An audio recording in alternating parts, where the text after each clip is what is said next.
Olá pessoal, tudo bem com vocês? Eu sou o professor Fabiano e aqui no meu canal eu trago a discussão de questões de vestibular nas disciplinas de matemática e física. Caso você acompanhe esse tipo de conteúdo, fica o convite para você se inscrever aqui no canal e se você gostar do vídeo, deixa um joinha, sempre é um incentivo para a gente poder continuar postando esse tipo de conteúdo. Eu já agradeço antecipadamente o apoio. Bora para a questão?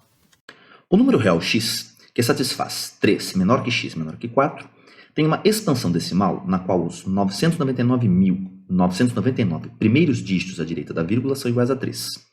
Os 1.001 dígitos seguintes são iguais a 2. E os restantes são iguais a 0. Considere as seguintes afirmações. Aí ele me dá 3 afirmações e eu vou ter que julgar quais são verdadeiras ou falsas. Aí. Vamos começar montando então, né, esse x que ele descreveu aí.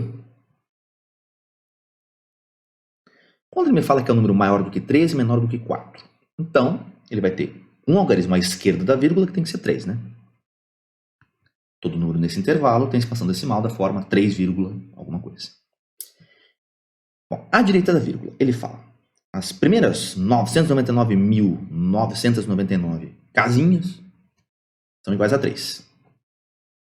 Então taca o 3 aí.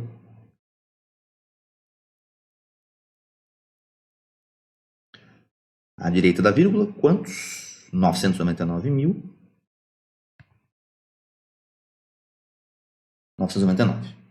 Claro, né? Isso independente do 3 que está à esquerda da vírgula ali. Tá bom? Não. Ele continua falando. Ali. Os 1.001 dígitos seguintes são iguais a 2. Então, dá-lhe 2 agora.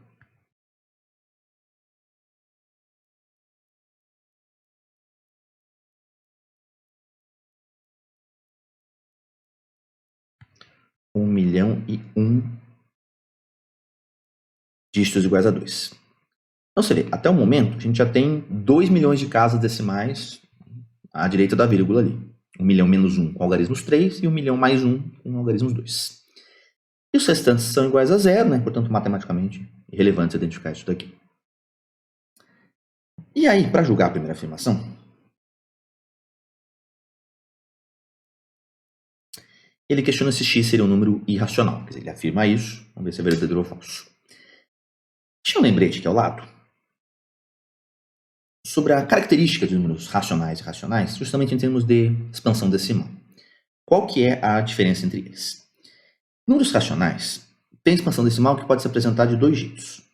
Ou uma expansão decimal finita, como são os números inteiros, por exemplo, né? 7. Expansão decimal finita, no caso, não precisou de nenhuma casa após a vírgula. 5,79. Então, precisou de 2 casas depois da vírgula e só.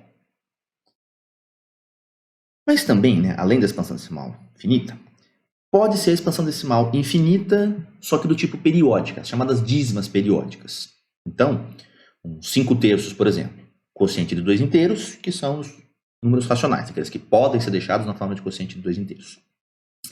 Quando a gente passa 5/3 para a expansão decimal, esse cara vai se apresentar como 1,666. Vai ficar repetindo esse 6 eternamente. Inclusive, uma questão importante dentro dessa característica é, se as dízimas periódicas também são números racionais, deve ter uma maneira de fazer a conversão contrária, né, e recuperar a fração que gerou, uma fração geratriz daquela dízima periódica. É coisa que se estuda na teoria, né, parte elementar aqui de conjuntos numéricos. Então, essas duas características, expansão decimal finita ou infinita periódica, é o que caracteriza os números racionais. Já os números irracionais são aqueles que não se enquadram em nenhuma dessas duas opções. Para isso, o que sobrou, né, de opção para eles? Se fosse expansão decimal finita, seria racional. Então, para começo de conversa, se não é racional, a expansão decimal tem que ser infinita. Só que se fosse infinita periódica, ainda seria um número racional. Então, para os irracionais, sobrou qual característica? Expansão decimal infinita e não periódica. E aí ele não se enquadrou em nenhuma das duas opções ali dos racionais. Nesse caso, vejamos a cara do nosso x. Vai falar, ele tem 2 milhões de casas após a vírgula. Exato, ele tem só 2 milhões de casas após a vírgula. Pode achar que 2 milhões é um número grande, né? Essa comparação, esse adjetivo só faz sentido comparando com outra coisa. Né? 2 milhões de casas. Pode ser bastante coisa comparado com um cara que só tem 2 casas depois da vírgula. Mas perto de infinito, não é nada. Então, esse x Se ele tem só 2 milhões de casas depois da vírgula, ele tem uma expansão decimal finita.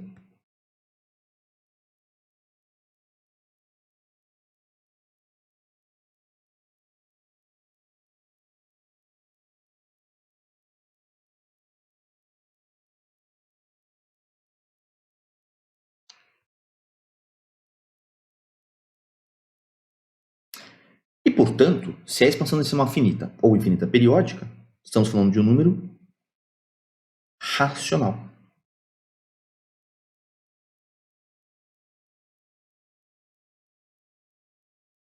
E não irracional, como ele afirmou.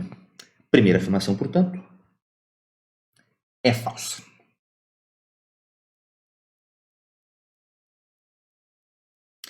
Vamos para a segunda afirmação. X maior ou igual a 10 terços.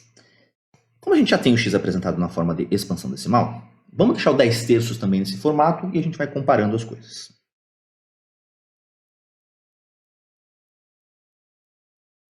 Nove terços seria 3 exato. Esse cara tem 1 terço a mais. Então ele vai ser uma dízima periódica. Ele é 3,333. Todas as infinitas casas depois da vírgula são iguais a 3.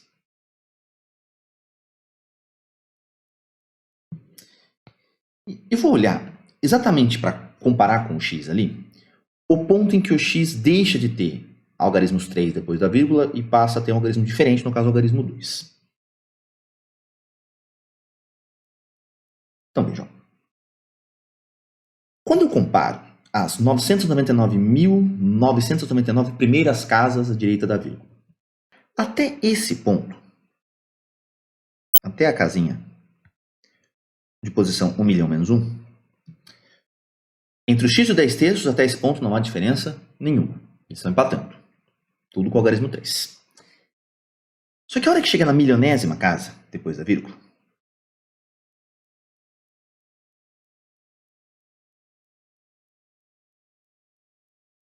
o 10 terços mantém o algarismo 3, né? Ele tem todas as suas infinitas casas decimais com o algarismo 3.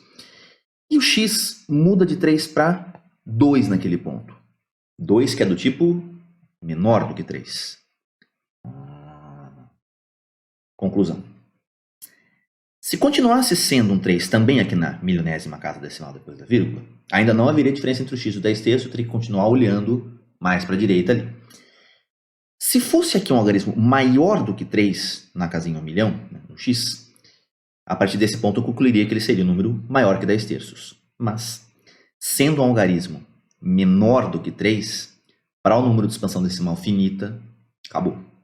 Certamente esse x é menor que 10 terços.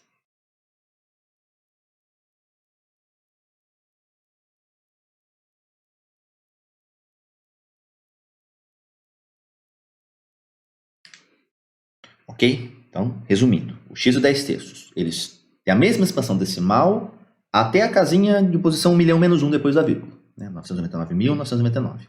A hora que chega na milionésima casa, o x fica com um algarismo menor do que o 10 terços naquela posição e, portanto, desse modo ele se revela um número menor que o 10 terços. Segunda afirmação, portanto, é falsa. X não é maior nem igual a 10 terços. É menor. E agora, nenhuma afirmação que presta. Vejamos a última.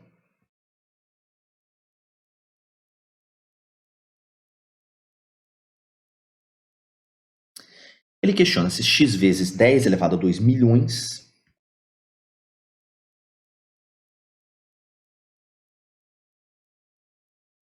seria um número inteiro, e se for um número inteiro, daí ele passa a ser classificável, né, como par ou ímpar. No caso, ele afirma que seria um número inteiro e par. Vamos lá. Multiplicar por 1 ou por muitos fatores 10. Fazer um rascunho aqui só para relembrar esse ponto bem brevemente. Se eu pego ali, por exemplo, o número, sei lá, 8,65. Se eu multiplicar esse cara por 10, o que vai acontecer?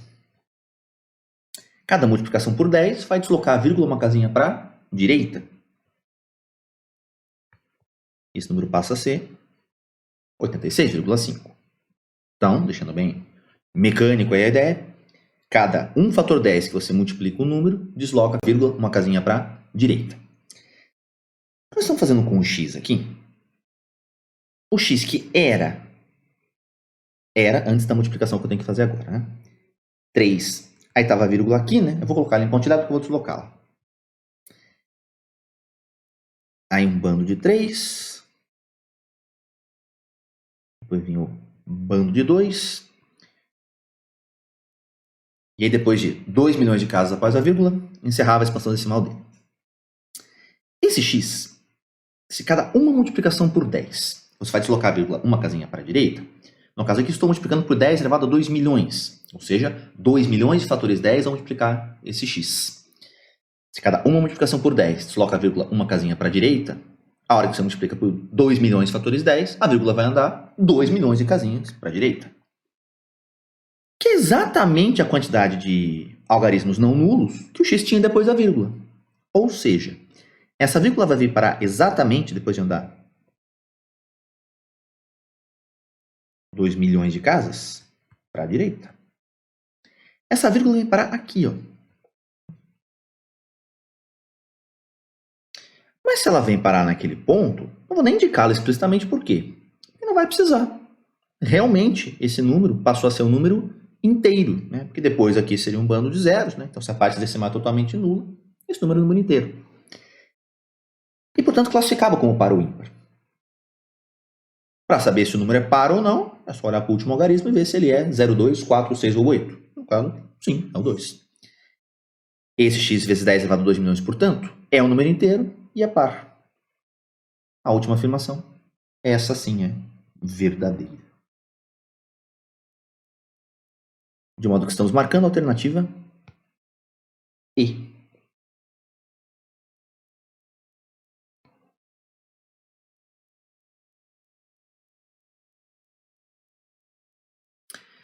Perfeito. Então, aqui é uma questão, né, que cobra principalmente o conhecimento de característica de números racionais e irracionais, sobretudo com relação à sua expansão decimal. Ok? Bom, pessoal, foi essa daí a discussão da questão. Se você gostou, peço para você deixar um joinha aí pro vídeo. E caso você acompanhe esse tipo de conteúdo, reforço o convite para você se inscrever aqui no canal. Tá bom? Um abraço e até a próxima questão.